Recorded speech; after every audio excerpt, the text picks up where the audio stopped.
Petite galère, on est à 10 minutes d'accueillir les gens, ils n'ont pas de voiturier. J'ai une Audemars Piguet au poignet, or rose, à 120 000 €. Mais on aime bien le cinéma. Et comme je vais rentrer dans l'audiovisuel après, j'ai placé le fait que ça fait sens qu'on s'y intéresse tous les deux. Mais aussi pour qu'elle soit prête à ce qu'on va faire voir à nos enfants, tu vois. Ça va pas être Bambi avec des cheveux verts et bleus, tu vois. Ça va être Rocky et Rambo. Il faut faire les choses qu'on doit faire et pas celles qu'on veut faire. Tu vois comme ça marque la différence? À part des marketeurs qui vous vendent du rêve sur Internet, personne de sain d'esprit ne devrait vous garantir quoi que ce soit en termes de bonnes décisions et de bons résultats. Je voulais gagner plus d'argent dans son boulot, le valoriser professionnellement. J'ai dit tu vas me perdre 15 kilos et on en parle après. En fait, tu vois le truc, là, on fait un vlog là, regarde. Et quand l'équipe m'a suggéré le programme du vlog, je les adore, hein. Mais elles m'ont écrit un truc du style tu te lèves, t'es concentré, tes trucs. C'est pas moi ça. Oh, il y a une petite de l'autre côté de la rue là.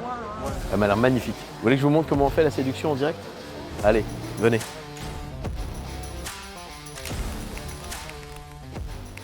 Comment tu te sens aujourd'hui? Ça va, écoute. Hein. En pleine forme. Un peu malade depuis 2 jours. Les aficionados du développement personnel diraient qu'il y a quelque chose que je n'avoue pas, j'ai mal à la gorge. Et d'ailleurs, par rapport à ça, c'est ton premier show conférence que tu fais en public comme ça ou pas du tout? Oui, en effet, la première fois que je le délivre publiquement. Ce format où je veux un côté un peu interactif, qui soit aussi un peu humoristique, pas que barbant. Le côté conférence avec les slides, le truc, c'est souvent un peu trop conventionnel. Donc j'équilibre un peu les deux avec de l'interaction avec les gens. C'est un test, hein, totalement. Donc ça, c'est la première fois. Par contre, c'est pas la première fois que je fais des confs, hein, évidemment. L'idée d'un événement comme celui-ci, d'abord, c'est de répondre à un truc que j'aime faire. Comme tout choix qu'on fait professionnellement, c'est un peu égoïste. Je sais que la mode, c'est de raconter partout qu'on fait parce qu'on veut impacter, être bienveillant, etc. C'est juste que j'adore ça en fait. J'adore être sur scène, j'adore délivrer un contenu dans ce format. Donc je fais un truc qui me plaît à moi. Et dans un deuxième temps, quand je réfléchis à ce que je veux faire, l'idée c'est que ce soit impactant. C'est-à-dire que les gens repartent de là en se disant putain, ça m'a secoué, ça m'a inspiré, ça m'a fait rire, enfin qu'il se passe quelque chose. Et avec ne serait-ce qu'une clé et on a gagné, qui leur permettent de réfléchir un petit peu et de passer à l'action. Et souvent c'est ça, dans un événement, il est possible que ce soit l'accueil et le moment où je leur serre la main qui soit impactant. Il est possible que ce soit une phrase dans une blague qui va les aider à penser à un truc pour eux qui va leur servir dans le quotidien. Et il est possible que ce soit après dans le cocktail ou à la sortie de la salle de conférence. Et c'est souvent ça qui est drôle dans les événements, c'est que peut-être quelqu'un va ressortir de là en me disant bah, tiens, ce que j'ai retenu le plus fort, c'est ce qu'on s'est dit sur le parking, ou ce que j'ai retenu le plus fort, c'est l'interaction avec un tiers. Et d'ailleurs, le cœur de l'événement, c'est pas trop moi. Moi, c'est cerise sur le gâteau, je suis un prétexte à agglomération. On va le communiquer de plus en plus comme ça. Le but, c'est de rassembler des gens qui ont la même mécanique de réflexion.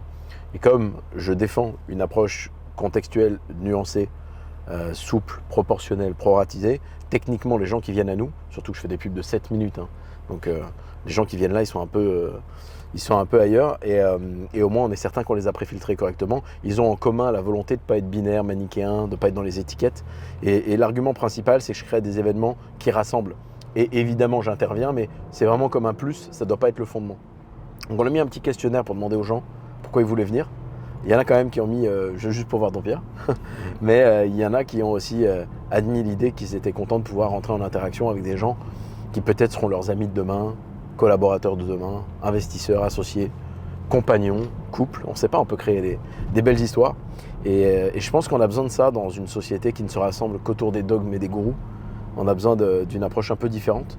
Et ça, c'est un truc que j'ai jamais vu nulle part. Je suis très heureux d'être le premier à le faire à date.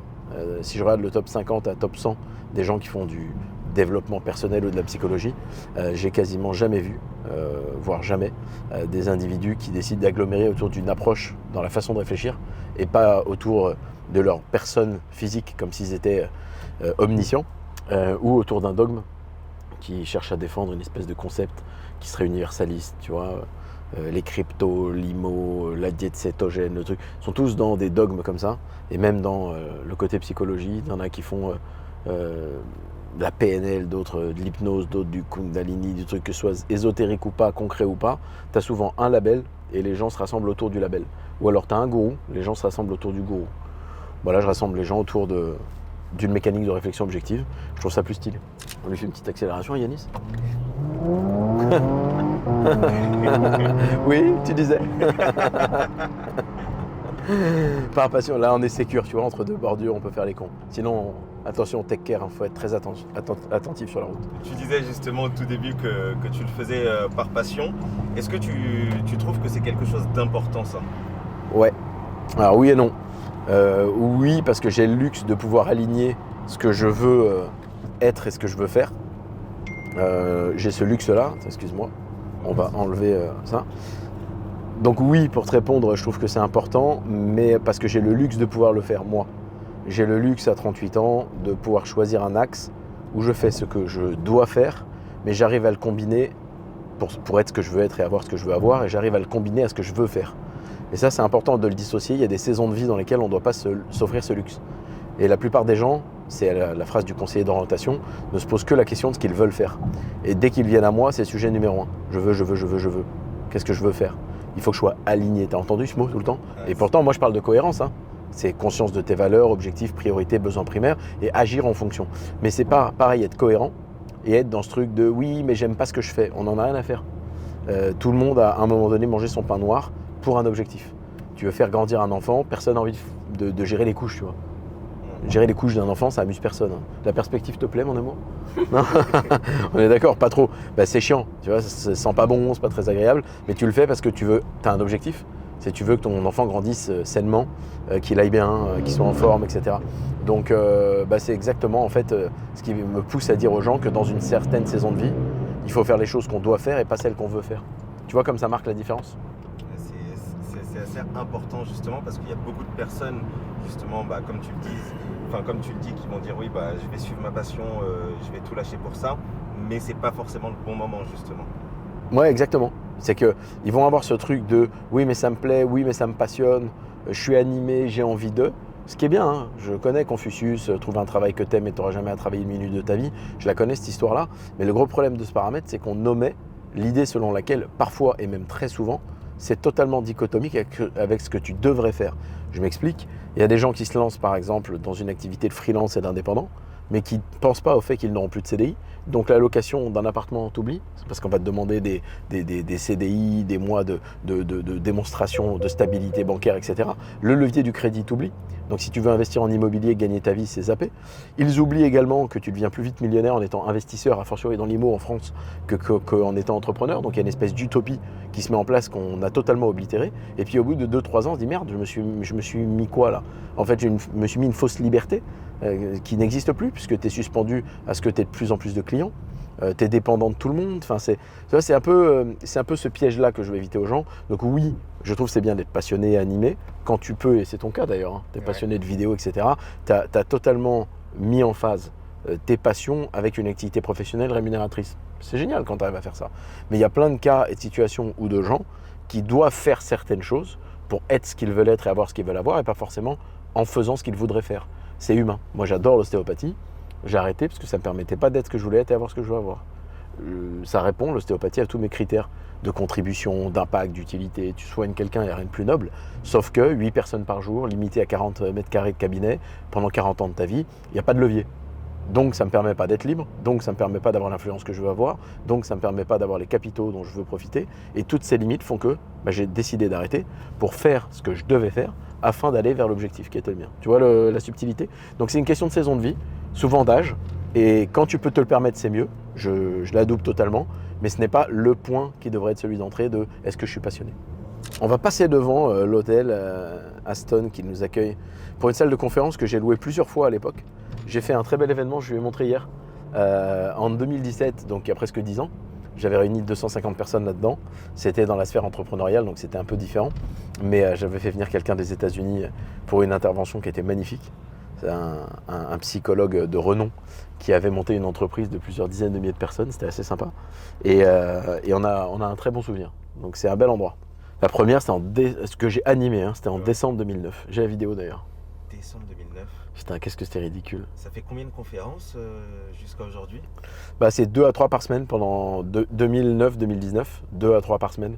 Mardi, jeudi, samedi. Parfois c'était 5, parfois c'était 1, tu vois. Parce qu'on utilisait beaucoup ce levier, nous, pour réunir des gens.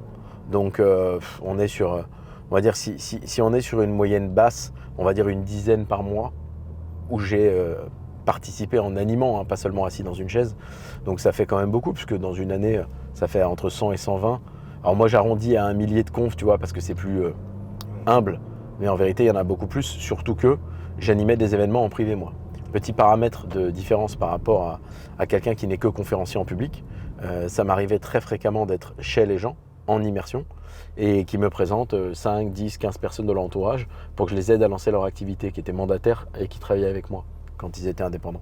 Et donc, parfois, il y a une journée, un samedi ou un dimanche, où je pouvais avoir 4 inaugurations d'entreprise à domicile. Je me retrouvais 4 fois devant 8, 15 personnes de la famille de quelqu'un, à exposer une idée, à débattre, à truc. Et c'était souvent beaucoup plus intense qu'une conférence, parce que dans l'intimité, les gens se permettent des choses.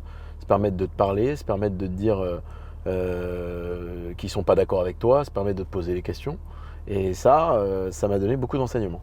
Et justement, par rapport à ça, quel est l'enseignement que tu as le plus tiré d'avoir rencontré toutes ces personnes-là? C'est global en fait. C'est un prisme de lecture qui me permet de comprendre les gens.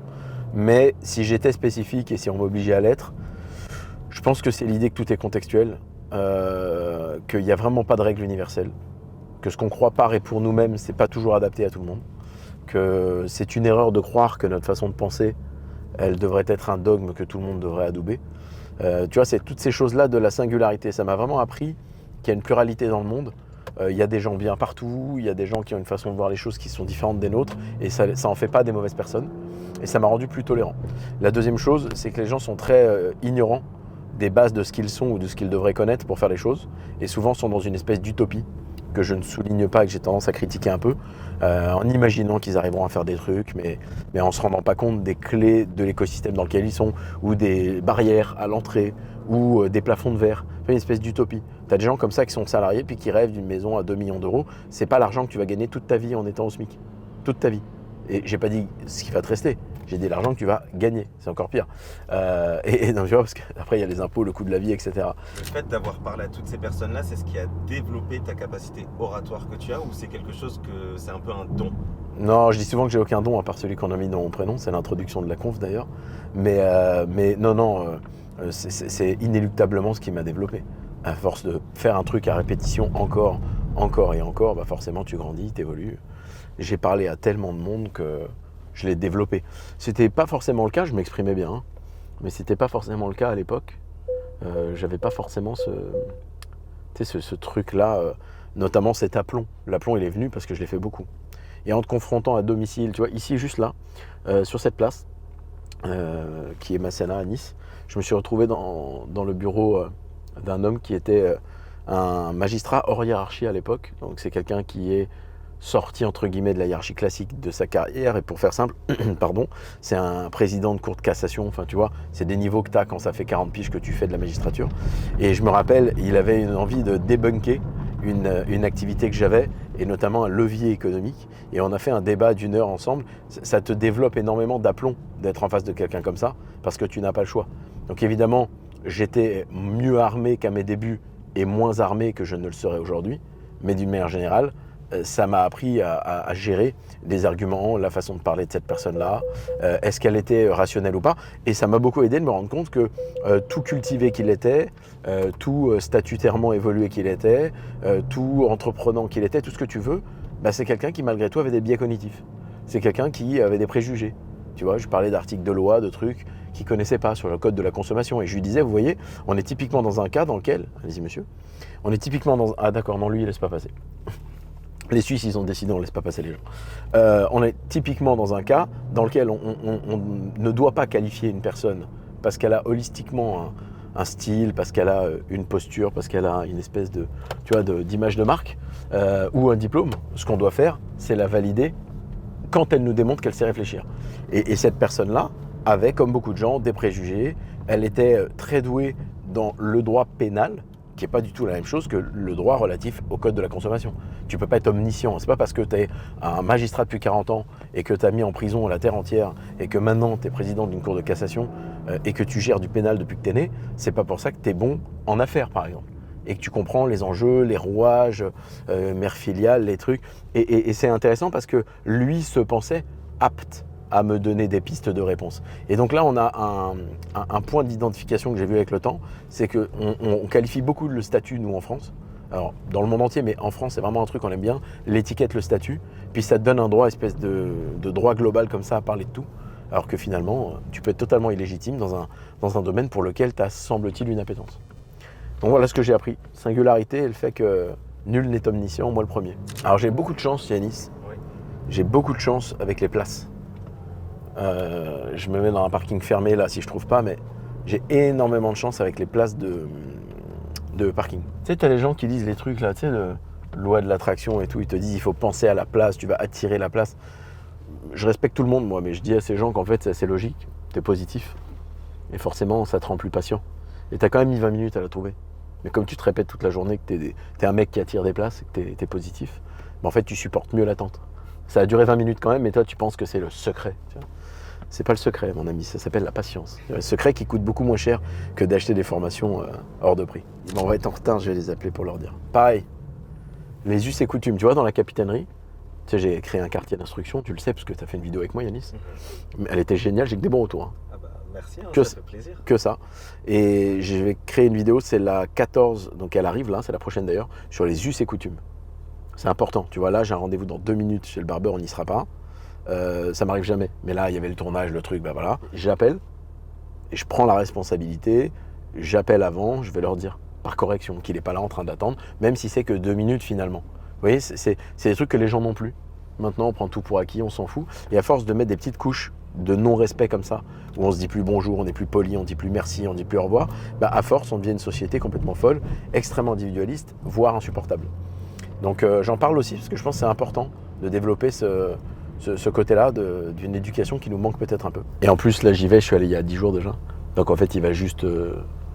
c'est juste pour accorder un peu que ce soit pas trop moche. Bah, ça compte ça, tu vois, de te plaire. D'ailleurs, j'en parle beaucoup aux gens, même des commerciaux ou des gens avec qui on travaille. Je leur dis comment tu te sens quand tu te rases, quand tu te coiffes, quand tu t'habilles pour un mariage. Comment t'es quand tu te regardes dans la glace? Il se passe quoi? Ou ce soir, les gens qui viennent, ils vont s'apprêter, etc. Comment tu te sens? Tout le monde va dire ah ouais, je me sens bien, ça fait plaisir, etc. Bah, tu vois, cette énergie-là, bah, faut la recréer en fait. C'est juste un truc important parce que quand tu es au téléphone, même en tant que conseiller commercial, ça se ressent. Toi, tu arrives au bureau, tu es bien. Nous, on a quelqu'un aux Émirats dans les équipes qui s'appelle Zach. Il est toujours bien sapé, toujours beau gosse et il performe de fou. Parce que ça compte dans l'énergie que lui, il a. Donc c'est important de se sentir bien. Alors si jamais je me fais une jante ici, les amis, il faudra acheter tous mes bouquins d'un coup en x5, parce que vu le taux de commission, pour que je puisse me racheter des jantes. Les gens imaginent que tu gagnes des sous quand tu fais de l'événementiel, tu vois, mais pas du tout. D'habitude, ce que je fais quand je me gare comme ça, que je suis pressé, je donne à monsieur pour qu'il fasse la voiture. Bah, j'optimise le temps, tu vois. Tu trouves que c'est quelque chose d'important aujourd'hui, en tout cas à ton niveau? L'optimisation du temps? Ouais. Ah que oui. Pour moi, c'est ce qui a le plus de valeur. Tu vois, des gens qui me donnent des sous parce qu'ils viennent à un événement, qu'ils achètent un livre ou qu'ils accèdent à la capitainerie, pour moi, ça a moins de valeur que le temps qu'ils me donnent quand ils regardent une vidéo. Et c'est pas un bullshit de psychologie de dire ça parce que ça fait bien. Je le pense vraiment. Le temps, c'est un stock limité, alors que l'argent, c'est quelque chose que tu peux retrouver. Quand tu perds 1 000 €, tu peux récupérer 2-3 000, tu vois. Alors que quand tu perds 1 heure, tu ne retrouves jamais 1 heure. D'ailleurs, moi, j'ai une façon de fonctionner avec les objets qui est un peu différente de la plupart des gens. Tu vois, si je perds, 50 € dans l'achat d'un produit que je ne vais pas utiliser, je ne le renverrai pas. Pourquoi je ne le renvoie pas? Uniquement parce que j'estime que je n'ai pas envie de perdre mon temps. Donc je me dis, le temps que je trouve un colis, le temps que je dois aller à la poste, que j'appelle le bon service, que je suis au courant... Hop, non, ça a marché? Non? Bah là, quand on est pressé, ça marche. Bonjour, vous allez bien? Très bien. Hop. Et ouais, donc du coup, le temps que je le renvoie, le temps de truc, ça coûte une fortune en temps, tu vois. Ça va me prendre peut-être 2 heures, 3 heures, c'est impossible. 2-3 heures pour récupérer 50 balles. Et ça paraît con, hein, parce qu'il y a plein d'objets comme ça. L'autre jour, j'ai acheté un truc de douche. Tu sais, c'est un filtre. Et en fait, ils le mettent, je sais pas pourquoi ils font ça, ils le mettent trop gros, donc tu peux pas le coller tu sais, par rapport au truc du mur, tu peux pas le coller. Tu peux pas le fixer parce qu'en fait c'est une bonbonne qui est trop grosse et tu sais la sortie de douche elle est collée au mur, donc en fait ça marche pas. Bah, ça vaut 59 € je crois, ou peut-être même 80. Bref, bah je l'ai jamais renvoyé dans mon placard. Et les gens peuvent te dire ah c'est du surconsumérisme, etc. Je l'entends tout à fait, c'est débile, c'est pas ce que je dis. D'ailleurs créer un business pour ça, mais si vous voulez. Mais en tout cas je le renvoie pas parce que mon temps est plus précieux que passer 3 heures à essayer d'envoyer le bordel. C'est parti. Attends, je sécurise mon petit bébé d'abord. Voilà. Madame va faire du magasin. You do the shopping? Et après, on va. C'est bon? Ok. À tout à l'heure? Tu vas là? Après, on se retrouve. Vas-y. Bah, One Love, c'est mieux. Si tu peux. Bon, je vais tourner à droite là. Allez, C'est précieux. on quitte la douce et on va à Barbus, comme ça on accélère un peu. Tu fonctionnes par habitude, toi? Ouais, sur ça, ouais, complètement. Moi, je vais tellement loin là-dessus qu'à l'époque, mon dentiste, il était en région lyonnaise et je gardais le dentiste en région lyonnaise parce que j'avais la confiance, tu vois.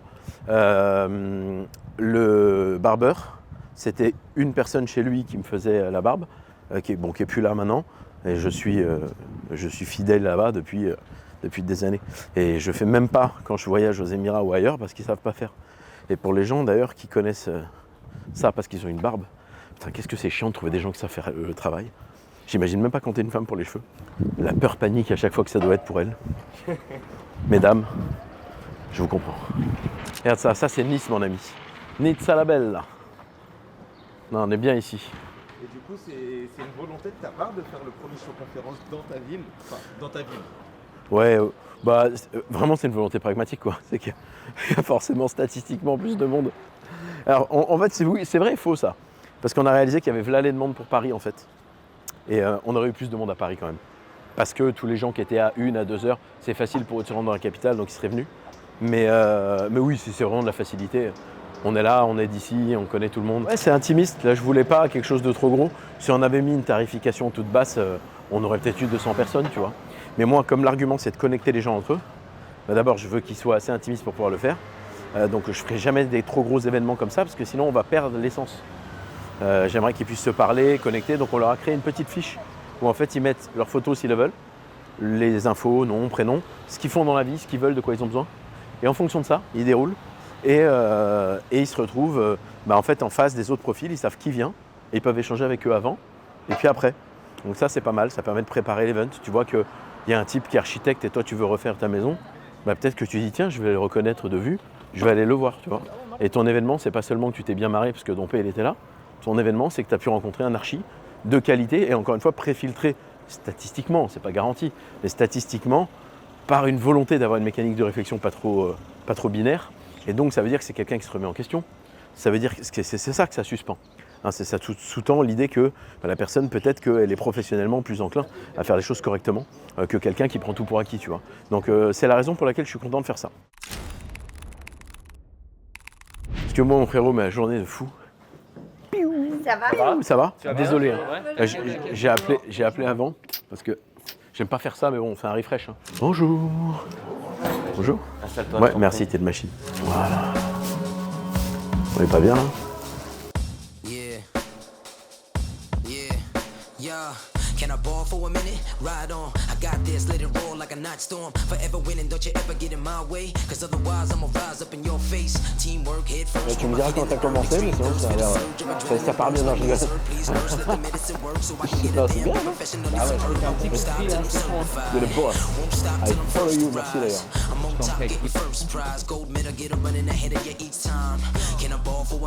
Ouais, j'ai pas celui-là, j'en ai un autre, il est bien. Ouais, pas mal. Fresh is the fresh. Ils ont un super concept. Bah tu vois, comme tous les bons restos sur Terre, ils ont une petite carte. Ils ont peu de choses maîtrisées, bien. Et elle fait les desserts elle-même. Eh oui. Et ça envoie. Hein. L'autre jour, on a mangé un tiramisu cookie. C'est con qu'ils partent, ça faisait des belles images pour Morgane. Ouais. Là, il y a un autre carré aussi qui est très stylé. Ouais, et il m'a dit Bastien. Moustache, Bastien. Ouais. Il est stylé cool. Eh bien. J'aime bien son style.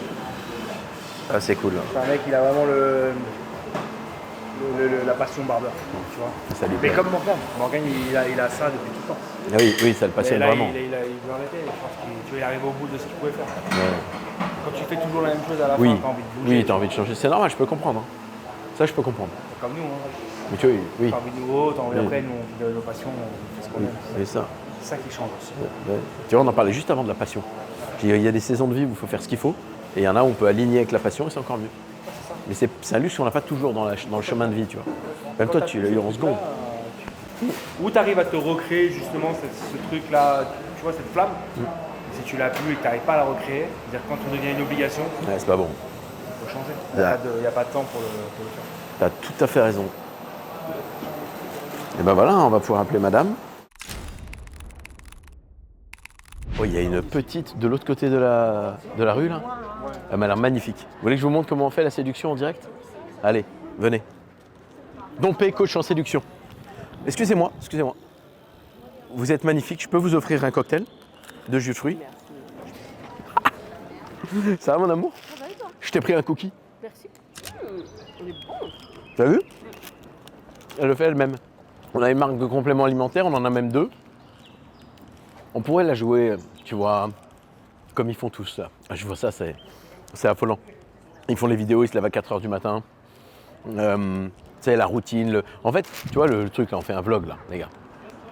Et quand l'équipe m'a suggéré le programme du vlog, je les adore, hein. Mais elles m'ont écrit un truc du style, tu te lèves, t'es concentré, tes trucs. C'est pas moi ça. Je vais pas jouer le mec dark alors que je suis pas. Moi je me suis levé, on a rigolé, on a fait les cons. Fait 2-3 trucs, là on va chez le barbeur. On n'est pas là à manger des brocolis, on mange un cookie, 3 chocolats, du One Love Café. Tu vois? Ça c'est bien. Et voilà, et on va aller au sport. On va rentrer, je vais me faire la sieste. Yanis il va s'ennuyer pendant ce temps-là. Voilà. Et désolé s'il n'y a pas les petits moments de concentration, tu sais où je suis taiseux. C'est comme ça là. Dom Pierre se concentre pour sa conférence. En plus, moi j'ai pas le track, c'est un truc que je connais pas. Donc j'ai pas besoin de me préparer, tu vois. Je connais pas ça. On va au port, c'est la salle d'un IFBB pro qui s'appelle Éric Castagnet. Et il l'a créé il y a 10 ans. Il en a eu plusieurs des salles dans sa vie. Il est passionné, du coup il y a des bonnes machines, des bons équipements, une bonne ambiance. Et même en ayant déménagé, à l'époque j'habitais au port il y a 10 ans, au port de Nice. Après j'ai déménagé sur les hauteurs. Et même en ayant déménagé, j'ai décidé de rester là-bas. Donc je fais toujours la route, tous les midis. Ouais, j'ai mes petites habitudes. Alors moi, je bouge, tu sais, je bouge tellement. J'ai pris 50 avions l'année dernière et je crois 52 l'année d'avant. Et honnêtement, c'est important d'avoir des petites routines quand tu es en mouvement tout le temps comme ça. Parce que tu en as très peu puisque par définition tu bouges. Donc lorsque je suis dans mes endroits, ben, je crée mes petites habitudes comme ça. Oui, le sport, si tu veux, c'est un truc que je me pose pas la question. Le midi, je vais au sport, où que je sois. Comme ça, au moins, même malade, parce que là, tu vois, je suis pas très en forme à la base. Depuis 2-3 jours, là. J'étais bien éclaté ces 2 derniers jours. Ce qui m'arrive une fois tous les 2 ans, mais ça a choisi d'être maintenant. Et techniquement, tu vois, il faudrait pas, mais j'y vais. Bah, déjà, je prends que des hôtels ou des lieux de logement où il y a une salle à proximité. Tu vois, on a passé beaucoup de temps à Bali, on a fait toutes les salles possibles et imaginables. On a passé du temps en Colombie, pareil, il y avait des salles à chaque fois. Quand il n'y en a pas, je fais à l'extérieur ou on court, on fait quelque chose. Mais ouais, je choisis quand même pas mal mes lieux pour dormir en fonction du fait qu'il y a une salle de sport pas loin. Et parfois même, c'est l'élément numéro 1 qui fait que je prends l'hôtel. Après, attention, petite parenthèse, j'ai pas d'enfant, il faut un peu d'humilité et de conscience de soi. On ne peut pas raconter, c'est pour ça que j'aime pas les universalistes. Pourquoi j'aime pas les gourous du dev perso? C'est qu'ils te donnent des grandes phrases comme si elles étaient applicables à tout le monde. Yes, you can. Non. Quand tu as 4 gosses, que tu te lèves 3 fois dans la nuit, il y en a un qui est malade, il y en a un il veut être en Ligue 1 de football, etc. Tu n'as pas la même routine et la même possibilité que moi, qui est libre, indépendant et sans enfant, de faire ton sport quand tu veux, d'affirmer les choses comme ça. Il faut quand même être honnête avec les gens, parce qu'après ils se comparent et tu sais, ils se sentent pas bien. Le silence est pesant. L'ambiance s'alourdit. Non, pas bien. T'as remarqué ça? Je le dis souvent. Les gens qui sont des voisins ou qui se croisent dans des endroits, des lieux comme ça publics, souvent ils se parlent pas, ils disent pas bonjour. Et après ils vont sur Tinder ou des applications de rencontres pour rencontrer du monde. Et souvent je le dis ça. Il y a certaines communautés qui sont plus touchées par ça à l'international. Je vais pas les citer là parce qu'on va me casser les couilles après. Mais je le remarque. Et quand tu as des milliers de fois que tu remarques des trucs, à un moment donné, il y a une petite tendance quand même. Et surtout là-bas vers l'Est. Et tu as des gens comme ça, quand tu croises dans l'ascenseur, qui disent pas bonjour, qui sont pas très polis, qui sont plutôt froids. Et à chaque fois je dis, mais tu te rends compte, tu viens de croiser quelqu'un, peu importe qui, mais qui a une histoire de vie, un truc avec lequel ça se trouve, tu aurais eu la meilleure compatibilité humaine, amicale ou plus si affinité. Et tu dis pas bonjour, mais après tu vas sur des applications digitales pour connecter avec des cons que tu connais même pas. Enfin, je trouve ça très, très dissonant. C'est le monde qu'on a créé. Je passe ou pas? Ah oui, c'est bon. La vérité de pourquoi je fais pas un one-man show, c'est parce que ça serait complètement pas drôle, quoi. Je vais bien faire les gens, mais je crois que c'est pas trop mon truc. Je le fais un peu, tu vois. Pour ça, show conf, c'est bien. Milieu sérieux et on place 2-3 punchlines. Séance contorsion. Are you ready?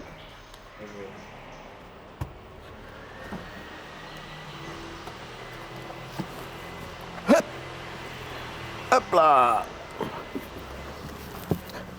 Soyez fins, faites comme moi, rentrez dans les voitures en biais.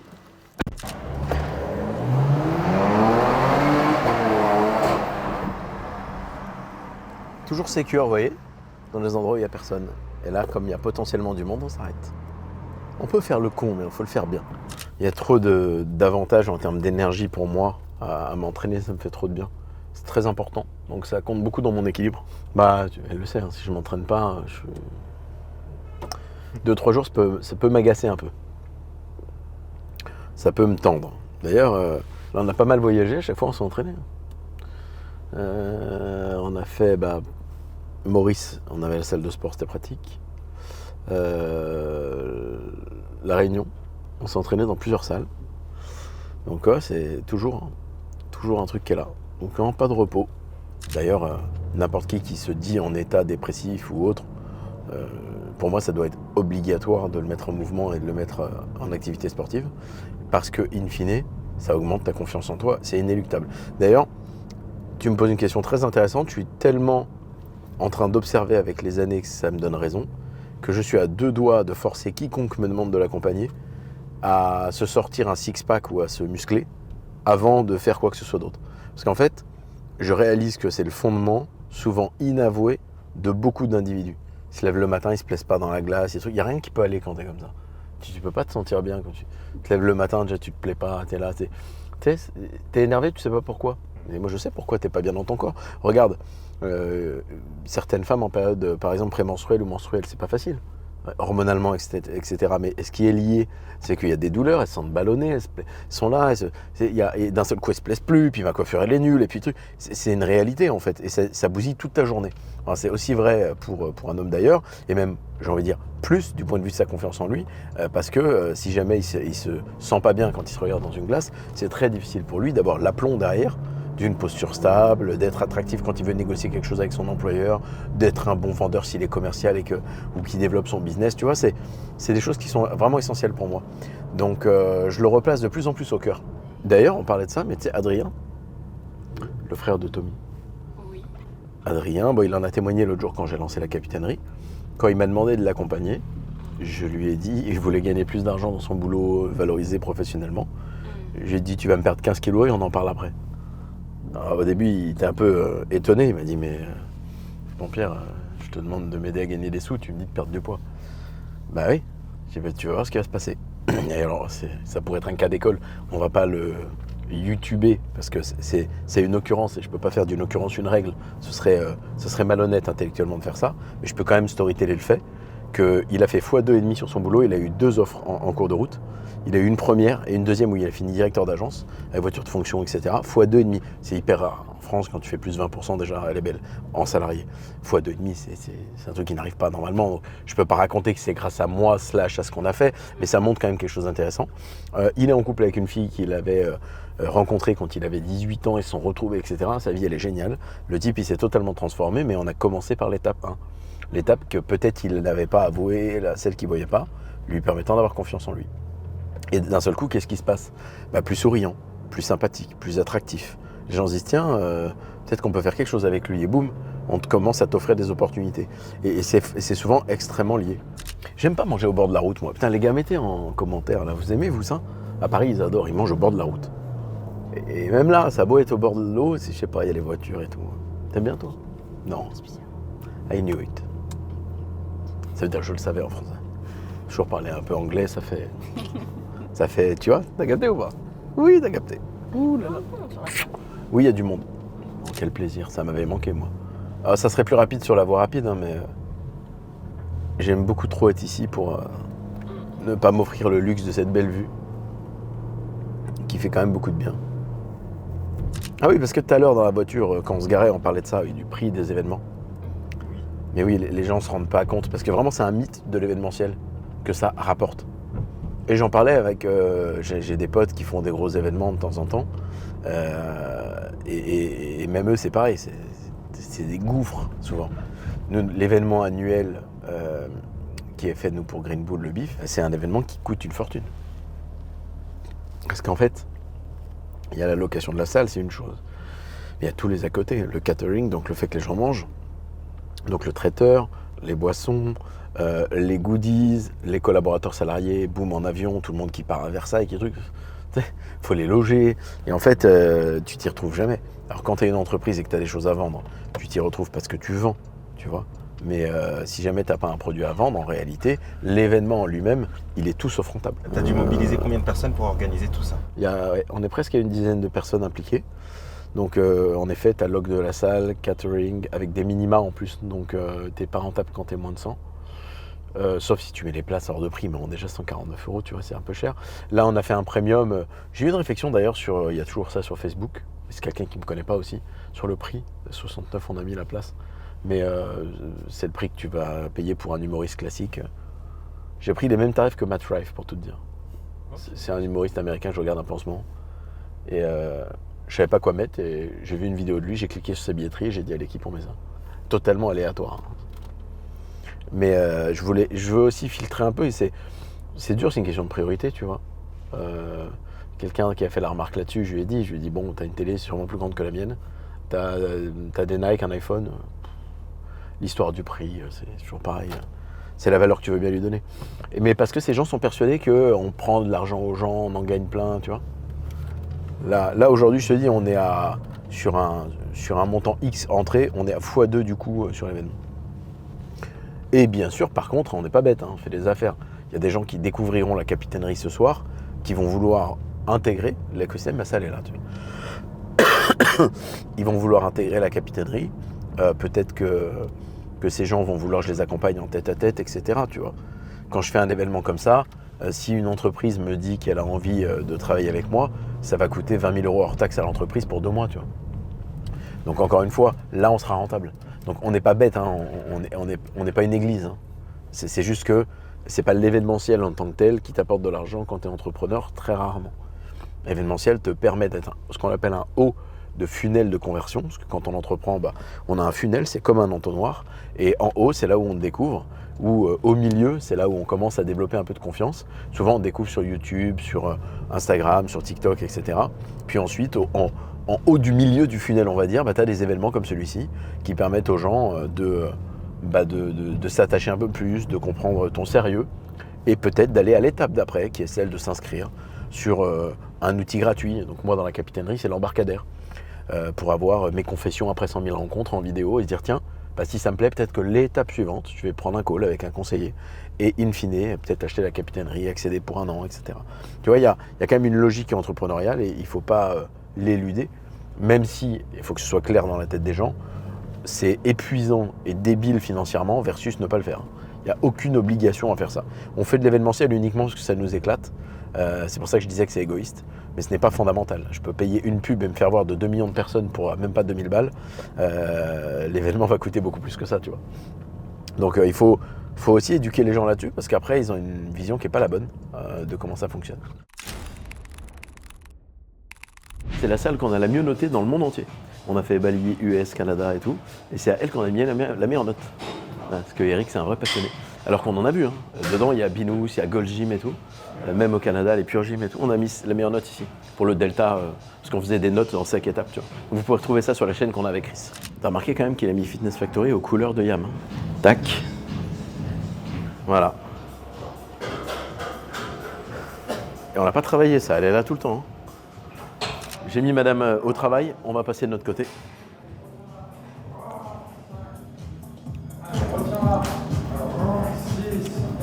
Allez, retiens. On fait une petite séance d'eau, tranquille. Voilà, là tu gorges.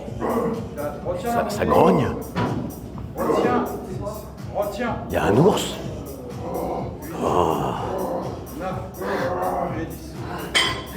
Moi, je rentre pas dans les étiquettes, les gars. C'est un gros problème que j'ai depuis que je suis né, ça. Tu vois, on est dans le sport, mais pour un bodybuilder, je suis rigolo, tu vois. Je suis dans les compléments alimentaires, mais dans ce milieu, on n'est pas des espèces d'ayatollahs. On est dans l'entrepreneuriat, mais je suis pas l'entrepreneur classique, tu vois. En fait, je rentre jamais dans une case. C'est comme ça depuis que je suis tout petit.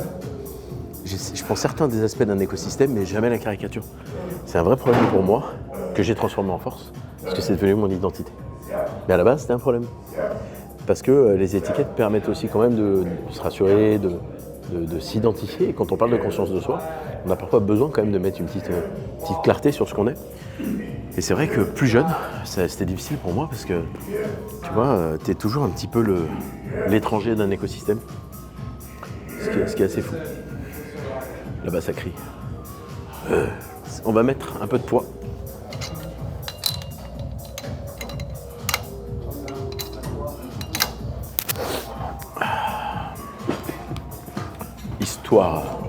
Histoire de quand même y aller un peu.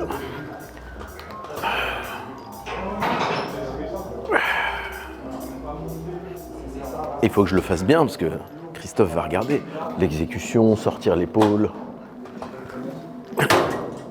le coude vers la hanche. Et on repose doucement les poids. Parce que dans les salles, t'as remarqué ça? Ils font, tu sais, comme Van Damme. T'es un peu la génération Van Damme ou pas trop, toi? Putain, c'était tellement génial, frérot.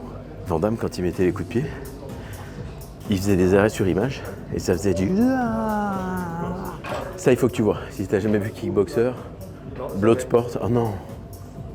Tu sais ce que je fais en ce moment? Je suis en train de travailler culturellement, madame. Je lui ai fait voir Rocky 1, Rocky 2, Rocky 3, Rocky 4. Je lui ai fait voir Creed 1, 2, 3. Là, on attaque Rambo. Je lui ai fait voir les films qui m'ont impacté. Non. Enfin, sur plusieurs mois. Mais on aime bien le cinéma. Et comme je vais rentrer dans l'audiovisuel après, j'ai placé le fait que ça fait sens qu'on s'y intéresse tous les deux. Mais aussi pour qu'elle soit prête à ce qu'on va faire voir à nos enfants, tu vois. Ça va pas être Bambi avec des cheveux verts et bleus, tu vois. Ça va être Rocky et Rambo. T'as compris? Toi, t'es une personne qui répond très rapidement aux messages. Comment tu fais? Parce que j'ai une manière de fonctionner qui me le permet. Alors, je suis pas un ramasseur de balles, j'aime pas ça. Mais sur WhatsApp, les personnes qui sont importantes du point de vue professionnel ou personnel sont en favorite. Ou épinglées, ça dépend. Donc déjà, je suis plus réactif.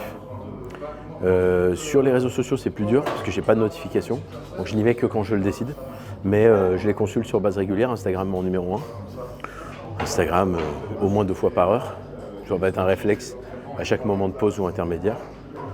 Dont j'ai conscience et que j'admets bien volontiers, parce que c'est un élan aussi professionnel, hein, c'est un levier, tu vois. C'est pour nous un moyen de visibilité, de communication, et puis aussi parce que je pense qu'on crée des petites habitudes. Mais sur WhatsApp, sinon, ouais, quand il y a des réalités pro en cours, je réponds assez vite. Mais ça peut m'arriver de ne pas l'ouvrir, tu vois, le matin, j'ouvre pas le WhatsApp perso. J'ouvre que le pro pour répondre à mes clients, que j'accompagne en tête-à-tête. Et je ne mets jamais de rendez-vous, par exemple, avant 14-15 heures. Où que je sois dans le monde, c'est entre 14-15 et 18. Voilà, donc tu vois, j'ai des petites façons de faire qui me permettent de gérer mon temps. Mais c'est vrai que je réponds en principe en 6 à 12 heures max. J'aurais dû me balader avec mes petites pilules de virilis pour faire de la pub. On n'est pas bon. On n'est pas des bons marketeurs, Yanis. C'est naturel. Ah, oui, ça c'est pour mon Jérôme. Jérôme, il va comprendre ça, le faire rire. Oui, naturel, bien sûr. Moi, oui, hein, pour le coup. Tu sais, j'ai jamais bu de café de ma vie. C'est pas pour passer l'étape de me... Ni fumer d'ailleurs. C'est pas pour passer l'étape de me charger. C'est pas mal, hein. On a plein de gens ici dans cette salle autour de toi qui le font. On a plein de gens qui le font dans l'absolu pour ce sport et c'est normal. Moi, j'ai pas d'objectif et de velléité compétitrice, tu vois. Donc, j'ai pas envie de rentrer dans un jeu qui est quand même particulier. Pourquoi? Pour l'ego, pour la plage? Non. Non. Mais bon, ça en plus, on se débrouille. Hein. Pas mal, hein. Attends, viens, on va voir si ça plaît aux filles. No filming, no filming. Moi, j'ai toujours le sourire. Des fois, je suis agacé, mais ça dure pas longtemps. Mais tu penses que c'est dû à quoi? Non, je pense que ça c'est en soi, hein. Tu l'as ou tu l'as pas. Après, je relativise parce que sûrement que j'ai vu ou vécu des trucs un peu durs, comme beaucoup de gens, mais sauf que moi j'ai su les transformer en perspective, les mettre en perspective. Ce qu'on ne fait pas. Ce qu'on dit, ah non, faut pas comparer les douleurs. Ah bon? Bah si, en fait. Moi j'ai un père qui a été amputé, j'ai vu beaucoup de gens qui l'ont été, des 2 bras, des 2 jambes. Ça calme quoi. Tu te réveilles le matin, tu dis moi j'ai de la chance quand même. Et je pense que j'ai dit au moins une fois par jour que j'ai de la chance. À plein de moments. Et on le fait pas assez. Tu vois, on prend les choses pour acquises, on trouve que nos problèmes ils sont hyper graves. Tu vois, en ce moment on a un problème d'internet, la fibre qui marche pas depuis 1 mois et demi à la maison. On a 2 box et tout parce que c'est grand. Et on gère ça, tu vois. Et j'en parlais avec ma petite maman, parce que moi j'ai un immeuble familial, donc elle est 2 étages au-dessus de moi comme tu le sais.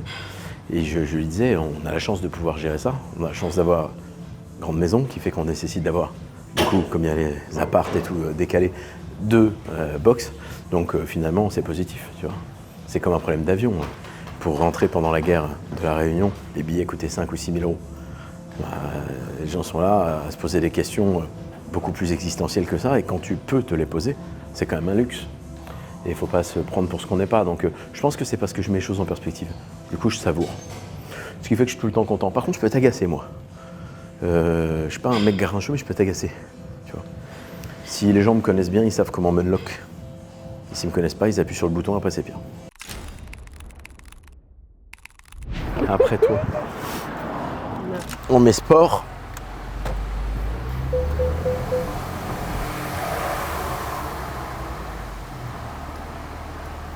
Et on se casse. Faut s'imposer, c'est un peu comme dans la vie, tu vois. Et devant un bus, c'est encore mieux.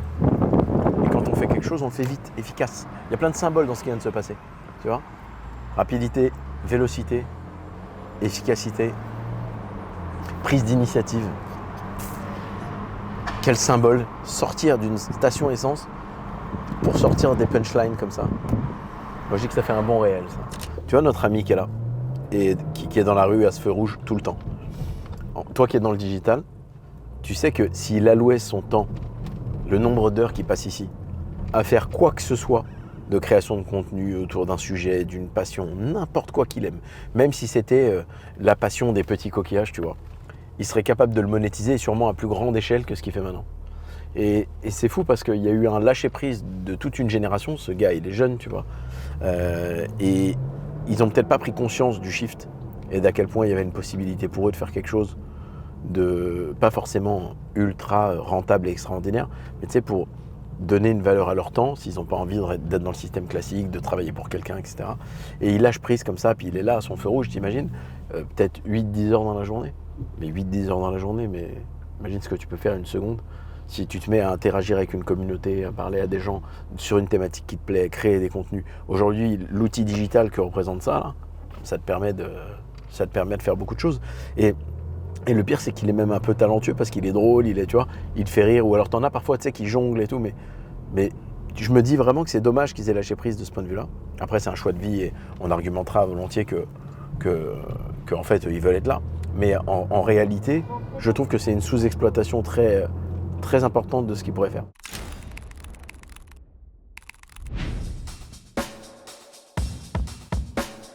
Petite galère, on est à 10 minutes d'accueillir les gens, ils n'ont pas de voiturier. Donc qu'est-ce qu'on va faire? On va se garer au parking. Allez, Yanis, après toi. Bah, du coup, mon ami... On a quelques minutes du show conférence. Oh, ça part, hein. Ça part, on va juste ici, mon ami, regarde. Une petite entrée dans Masséna, yahoo. Qu'est-ce que ça me fait marrer. Ça, c'est les petites déconvenues de last minute, tu connais? Bon, en fait, on est relax, hein, ça va, on est à 100 mètres du truc. On va s'en remettre. Hein. Alors, ça bip partout. Ça va être horrible pour les gens. En plus, on est dans des parkings qui sont pas très adaptés à des 4x4, quoi. Ouais, voilà, donc à tout moment, t'as une petite jante qui part. Bon, c'est pas grave, hein, je ferai un petit call to action pour dire aux gens de me soutenir, encore une fois. Achetez des livres, give me some power. Et je dis ça sur le truc le moins rentable de toute la liste de ce qu'on vend. Enfin, je suis con. Bon. Et je peux pas vous dire inscrivez-vous à la capitainerie, on fait des ouvertures, fermetures. Aujourd'hui, je suis dans le parking soft. Go! Les petits médicaments pour la voix. On sait jamais, ouais. Parce que être malade au milieu du truc, c'était pas prévu non plus. Tu connais pas ça, toi? Tu veux que je pimente le truc? Bouge Allez. Pas. J'ai une Audemars Piguet au poignet, or rose, à 120 000 €. C'est ici. C'est très dangereux de dire ça. Ouais. À Londres, tu dis ça, t'es mort la seconde d'après. Hein. On est encore à 2-3 ans, nous, mais ça va pas tarder. En petite particularité de ce show conférence, je l'ai fait une fois le 13 décembre. J'avais bossé 2 jours dessus, mais je voulais que ce soit un test. Et puis là, j'ai pas eu le temps. Bon, j'ai fait creux poussé. Et là, c'est pas la loi de Parkinson où tu fais 90% du travail dans les 10 derniers degrés, 10 derniers pourcents du temps qui te reste. Et là, c'est pire que ça. Là, c'est la loi de Dompierre. J'ai rien fait. Donc là, on le fait au talent, comme disait l'autre. Il y a intérêt d'être bon. Moi, j'ai toujours en tête quelques punchlines, et ce que je veux dire, mais l'idée de ce show-conf, si vraiment après ça parle aux gens, c'est quand même que je le crée que je le développe comme une pièce de théâtre. Mais de toute façon, n'importe qui a fait une pièce de théâtre te dirait que ça se rôde sur le terrain. Donc pas trop la peine de se prendre la tête en fait. Je le teste, et puis je vois ce qui marche pas, la réaction des gens. Bonjour. Salut. Ça va? Ouais, toi. Forme? Ouais. Salut, bienvenue. Merci. Bonjour, ça va? Enchantée. Bienvenue. Bon, on a encore... ouais, on va commencer à accueillir dans 10 minutes. À toutes. On monte? Hop là. Vous êtes fatigué. Bonjour. Bonjour. Enchanté. Vous allez bien? Ça va? Pardon. Bonjour. Bonjour. Ça va? Ça va. Oh, le lacet. Ça va? Bonjour. Ça va? Bonjour, bonjour, fort bien, fort bien. Salut. Ah, tu vois, tu restes avec lui, moi. Ouais. T'as vu? Ah, c'est bon ce qu'il vient de faire là. Est-ce qu'on va voir Maud? On va voir Maud. Parce que moi, tant que j'ai pas vu Maud, je suis pas bien. Ça va? C'est cool, mademoiselle. C'est bien que tu sois venue comme ça. Monsieur? Jérôme Dompierre. Enchanté. Merci d'être venu, c'est cool. Comment il va? La pêche Melba? Bah ouais. Ça se passe? Merci d'être venu aussi. Bah, en plaisir. Putain, il y a toute l'équipe là. Il y a toute l'équipe, c'est bon ça? Oh oui. Oh là là. Hein? Ah ouais, vas-y, vas-y. Faudra que je le fasse passer. Elle est où Maud? Est-ce que tu peux retirer ta veste s'il te plaît? Allez. Comme ça, je te mets le câble directement. Ça commence. Toujours comme ça avec nous. Allez, C'est le métier qui veut. vas-y. Oh Mo. Ça va Mo? Ouais, mais on est comme ça nous. Tu veux faire où parce que moi j'ai dit aux gens à l'accueil pour dans le hall pour Ouais. l'accueil et tout. Tu veux le faire là? Ouais, je veux leur serrer la pince. Oui, non, Il mais faut je juste pensais que- te prendre avec moi, mais en Ouais. bas. Mais tu veux le faire ici? Ouais. Ok, moi il faut juste que je leur scanne le billet avant qu'ils Ok, passent. oui. Il faut juste qu'on dise aux gens qui sont en place, Amiral, de se mettre devant. Toi, t'es futé, toi. Big brain. Big Brain. Eh les gars, Maud. C'est elle qui organise tout, hein. Moi, j'arrive en retard, je crâne. Tu crames? Voilà. Ouais, t'as vu? Oh. Oh, Oh là là là là. Recheck tout le monde. Ça va? Ça va? Le passage devant, c'est prioritaire. Ça va? Bah ouais. T'as vu? T'as remarqué, ils sont tous solides. Ça va? Bien. Regarde. Il est ici. Ça va?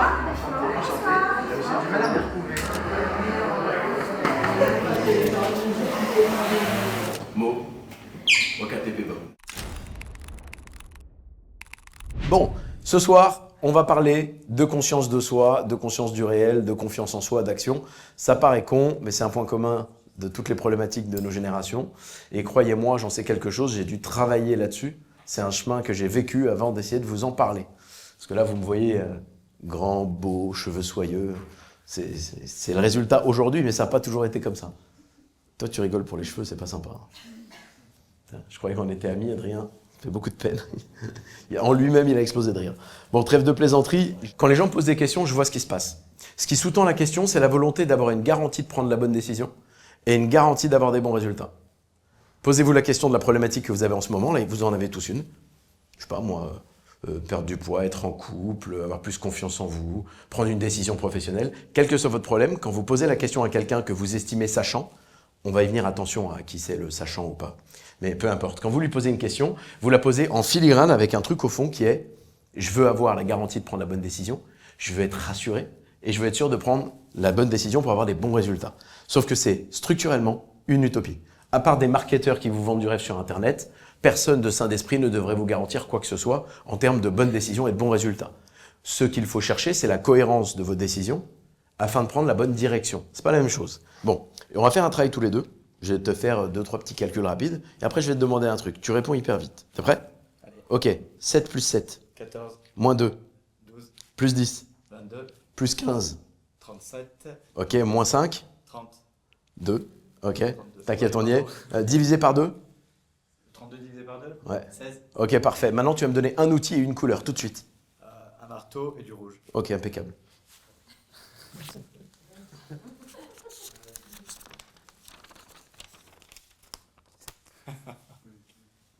Ouais, merci.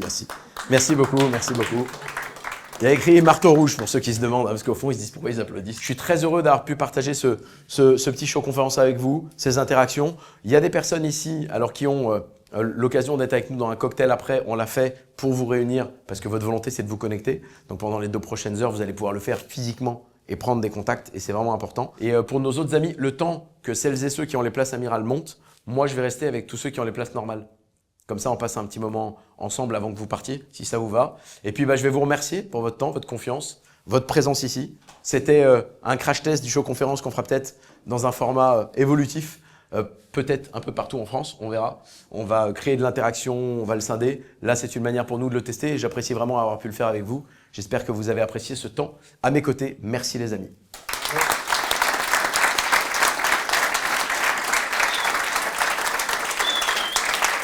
Merci à vous.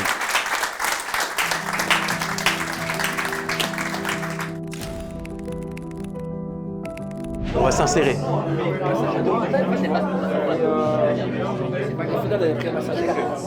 Vous allez bien. Je peux demander un verre d'eau? Un grand verre d'eau. L'eau, c'est la base. Dans 10-20 ans, il n'y en aura plus. Choukran, merci beaucoup. Voilà, c'était génial. Franchement, c'était un régal. Pas déçu d'être là. Bah, c'est gentil.